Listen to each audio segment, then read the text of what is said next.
Mr. Speaker, in particular, I want to thank fellow senators who have allowed and supported me in the discharge of my responsibilities as the Majority Whip. Ladies and gentlemen, colleague senators, I thank you. Mr. Speaker, sir, to the people of Kakamega, I would like to address them on the following issues. 1, Mumias Sugar Company, the sugarcane growing sector, and the sugar industry. 2, infrastructure in Kakamega, and Kakamega Teaching and Referral Hospital. And finally, Mr. Speaker, on the matter of housing and Kakamega Airstrip. Mr. Speaker, sir, as we all know, the sugar industry has gone through very difficult times.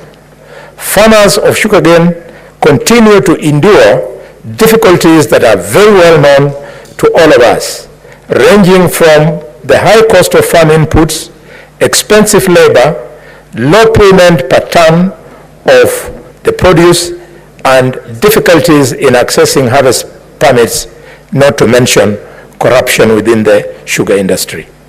Mr. Speaker, I have fought against all these challenges with the support from some of our elected members of Parliament.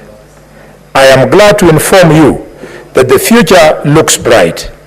I want to thank Mutahi Sugar Company and West Kenya Sugar Company, who have been accommodative of some of our demands and requests for betterment of the sugar industry. I also want to thank Mr. Sarbirai, the new investor of Mumias Sugar Company, for the zeal he has demonstrated for revival of Mumias Sugar Company. He has put the nucleus estate under Ken, and on 1st of this month, the new investor in Mumias has started crushing Ken. We are indeed grateful. Furthermore, Mr. Speaker, I would like to thank the President of the Republic of Kenya, His Excellency, Dr. William Samoei Ruto, for his support in stamping out cartels from the sugar industry and writing off the debts amounting to 117 billion shillings that was owed by sugar companies, therefore allowing the companies to start on a clean slate. Allow me, Mr. Speaker, to say we will never forget that Mambo Matatu was born in Kakamega. Mr. Speaker, sir, I'm pleased that we go to recess. Mutembei Sugar Company and West Kenya Sugar Company have announced an increased payment rate of 6,020 shillings per ton of cane harvested and delivered by farmers, with a commitment that farmers be paid within 7 days. I'm even more grateful, Mr. Speaker, to the new investor in Mumias Sugar Company, who has announced a higher payment rate of 6,030 shillings per ton.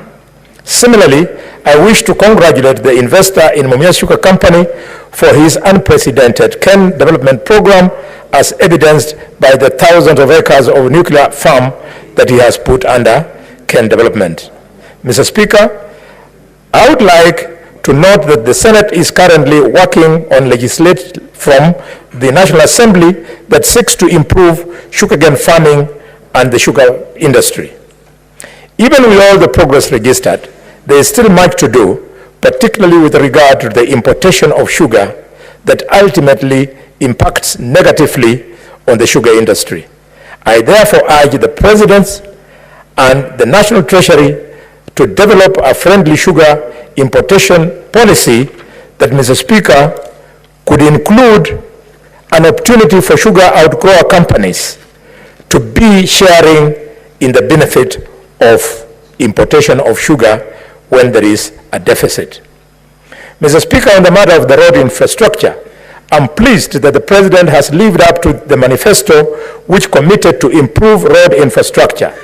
In Kakamega County, this is evidenced by the ongoing upgrading to bitumen standard of the Ikoli Kimanget, Malaba Samiti Nabaholo Chebuyusi Road and the Tarbo Seregea Soi Road. The government plans to also complete the Lurandi Shikoti Ingote Nambaja Dorfu Muskoma Road C41 that was advertised on Monday of last week. Mr. Speaker,